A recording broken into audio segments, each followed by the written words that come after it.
Smartphone কিনতে আর লাগবে না একসাথে মোটা অঙ্কের টাকা।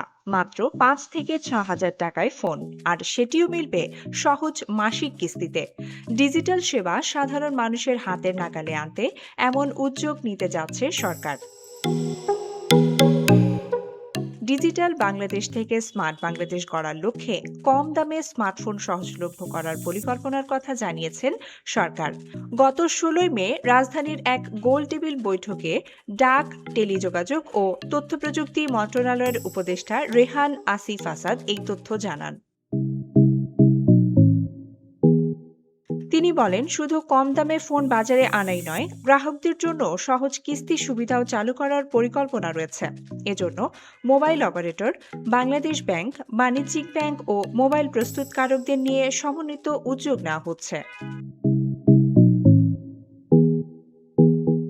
সরকারি পরিকল্পনা অনুযায়ী একজন গ্রাহক মাত্র ১ থেকে ১.৫ হাজার টাকা ডাউন পেমেন্ট দিয়েই স্মার্টফোন ব্যবহার শুরু করতে পারবেন।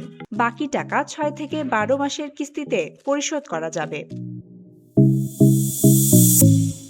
মূলত কৃষক, শ্রমিক, রিকশা চালক ও নিম্ন আয়ের মানুষকে ডিজিটাল সেবার আওতায় আনতেই এই উদ্যোগ নেওয়া হচ্ছে। বর্তমানে দেশে স্মার্টফোন ব্যবহারকারীর সংখ্যা এখনও ৫০% নিচে থাকায় সরকার এটিকে ডিজিটাল সংযোগ বাড়ানোর বড় পদক্ষেপ হিসেবে দেখছে। বর্তমান বাজারে সিম্ফনি, আইটেল এবং ওয়ালটনের মতো জনপ্রিয় ব্র্যান্ডগুলোর বেশ কিছু স্মার্টফোন মাত্র ৫ থেকে ৭ হাজার টাকার বাজেটে পাওয়া যাচ্ছে। বিন্দু Goswami, desk report, RNB news.